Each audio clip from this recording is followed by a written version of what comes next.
एगो जोगी बाबा भिक्षा मांगत अपना पत्नी के पास घर पे आवत रे सारंगी बजावो पत्नी उनको देखत रही तो का कहत रही भिखिया मांगत खाधनी चिन्ह गईली द्वारे ई तो हवे स्वामी जी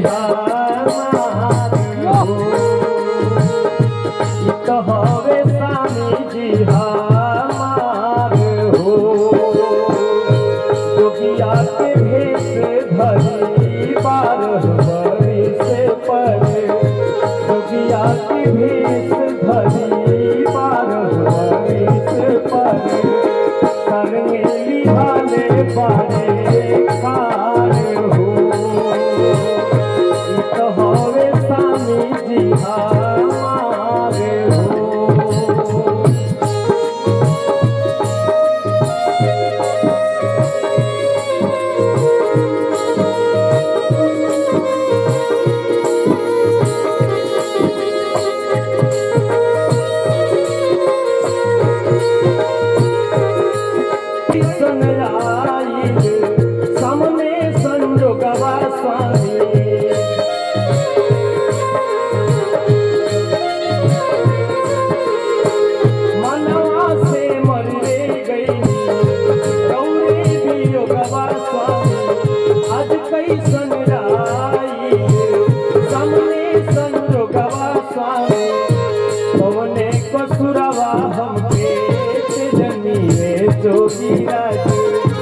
पवने कसुरवा हमके जनिए जोगी लाज कपिहा गईले पार हो ई तो हवे स्वामी जी हमार हो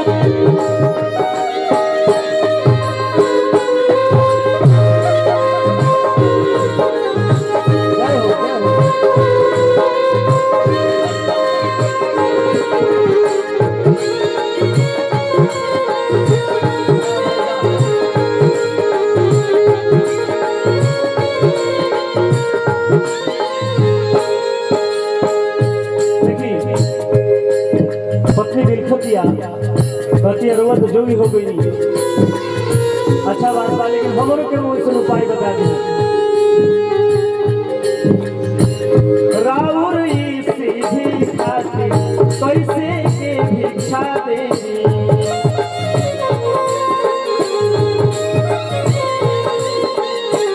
बिना रे पुरख रहे वाला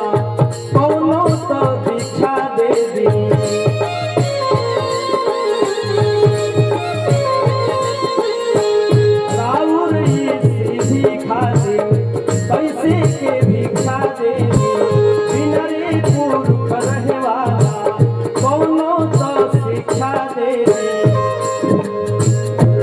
जोगिनिया कैसे बनिए जोगी बाबा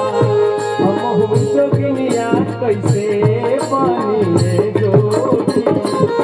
कैसे के होई मोर उद्धार हो ई तो हवे स्वामी जी हमार हो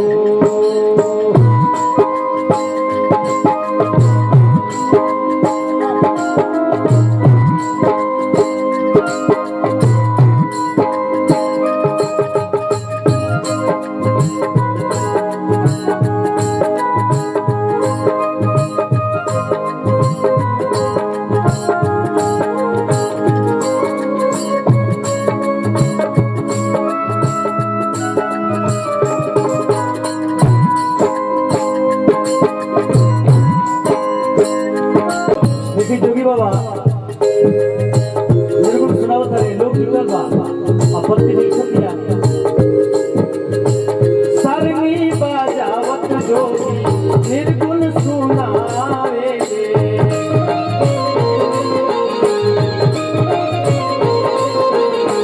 छुटी गईले सौसे टोला हरि गुण गावेले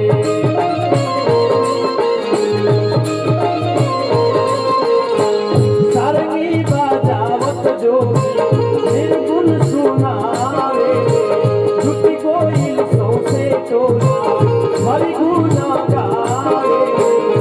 झर झर नोर बहे सबका के आँखी झर झर नोर बहे सबका के आँखी जोगी कहत माया के बाजार हो जोगी कहत माया के बाजार हो भिखिया मांगत खाधनी चिन गई द्वार